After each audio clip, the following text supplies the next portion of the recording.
That's what we celebrate at Christmas. We celebrate the gift of Jesus being born, putting on flesh, that song that they just sang for us. Welcome to our world. Tiny fingers meant to heal us, tender brow prepared for thorn. Welcome to our world. There are really just two options when you think about a gift. The first option is, we'll use this gift this morning. Option A or option one is to look at it, to hold it, to judge its weight. You want to judge its weight? It's heavy. You could shake it around, right? You could start guessing at what you think it is. And it's a fun game, right? It's dominoes or some kind of tile game, maybe mahjong or something like that. I'm not sure what it is, but that's option one. Is to look at it, to guess, to feel the weight, to wonder what it is, to look at the mystery of it, to be awed at it. You could pull it out at Christmas every year and you could go, look at that beautiful gift that was given to me. Look at the wrapping and the bow and everything is perfect and you could barely see the tape and you could tell that a professional wrapper wrapped this gift and you could wonder every year at it. You could even pull it out in the middle of the year in July and you could go, man, look at that amazing gift that was given to us. Man, isn't that such a beautiful gift? Even the wrapping paper says Merry Christmas. I could look back on it and I could think with nostalgia about the family that gave it to us and I could wonder with awe and then I could go, I got this one too. It's got some heft to it too, right? This was given to us last night by somebody and we took it home and I'm going to use it and I could look at this one and then I could compare the two. And I could go, man, this might be the greater gift. Look how big it is. It's bigger. It's wider. That it's at least in a bigger box. You could fit more into it, or maybe it could just be a ball and some jacks, and they could be playing with me, and they could have some bricks in there to mess with the weight. And that's option one on a gift. To just look at it and wonder and awe, and to go, man, I wonder what that is. I wonder if that would make my life better. If that would improve my life. If it is a game, I wonder if my kids and I would enjoy playing it together. I wonder if it could be a part of our life, and that's option one. Do I have any kids that want to guess what option two is? Scarlett, what's option two? I could just go right ahead and tear it open. Can I get an amen? Hey, kids, let's take a vote. How many of you want me to open this gift on this stage right now? Everybody, even the old kids are raising their hands. I don't know what's in here. Here's what's really funny. I rewrapped this one because I didn't know this one was coming because I needed it for the illustration. I have a bad habit of accidentally buying things on Amazon. I'll put them in the cart to think of it. And actually, it's an ongoing joke in our family because the kids know if they just put something in the cart, there'll be a book that I want, and I don't ever pay attention. I just put it in the cart and I click buy. I don't ever look what's in the cart. Well, I know what's in this one because I accidentally bought it and somebody gave me the exact same thing last night. But this one is really exciting because I have no idea what's in this one. I'm going to open it.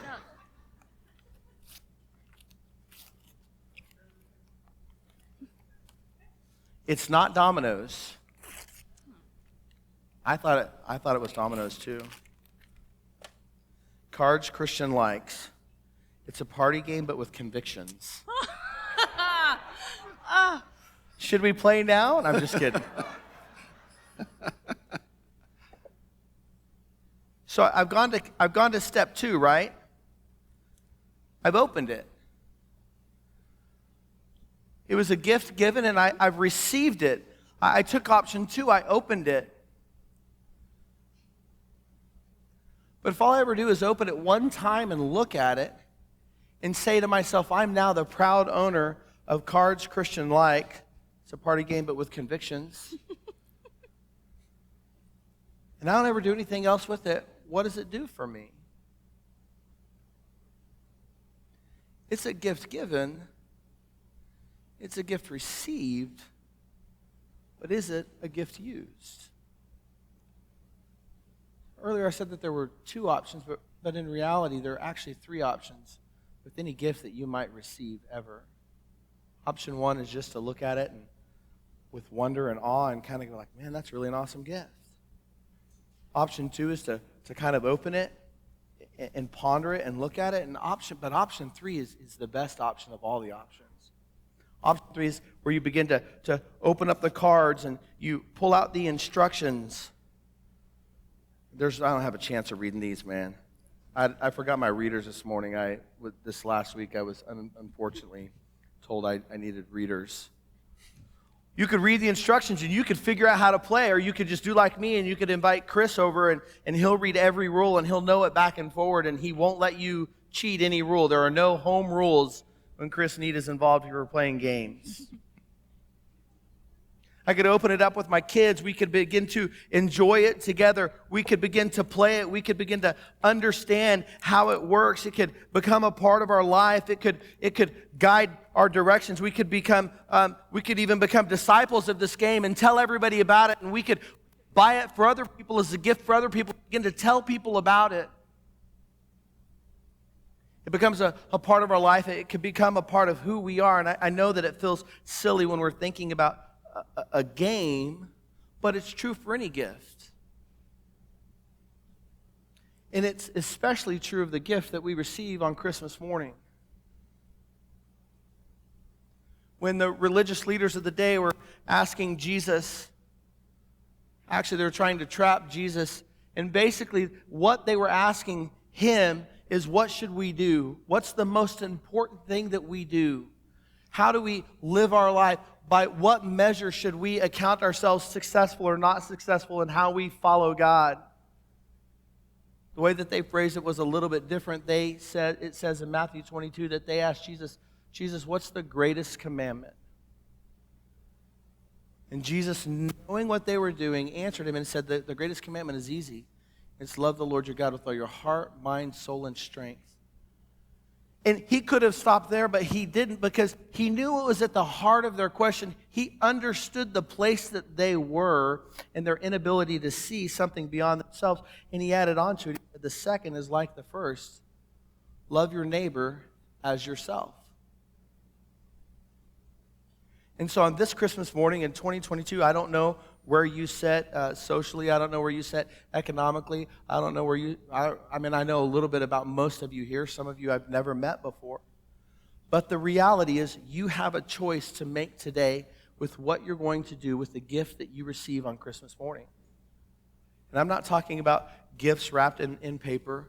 Those are nice. Those are wonderful. I'm talking about the gift that God gave you and I, and that most famous verse that we all know that you see at football stadiums, John 3:16, for God so loved the world that he gave his only begotten Son. He gave Jesus to you and I, and the choice is simple. Are you going to admire it from afar and wonder, and every once a year pull him out and go, man, this is such a night. Man, isn't Jesus so cool? Drive by and look at the nativity scenes and the Christmas lights and celebrate and sing our Christmas carols and put on the music and feel good about ourselves. Maybe you've opened the gift and you've asked Jesus into your life at some point, but you're still kind of in that season of I'm living for myself and I'm kind of 1 foot in, I'm 1 foot out kind of camp.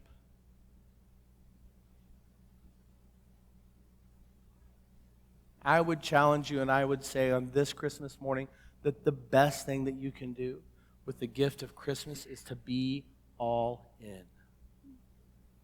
Give it everything that you have. Pursue it with everything that you have.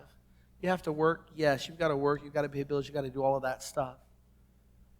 But do it as if you're doing it for the Lord and not for men. I'm going to give you a very, very, very, this will be the last thing I do, and after this, you guys can start singing. Josie, I'm going to have you come up and take these 2 gifts so we can move this down. I'm going to give you a very simple thing that you can do.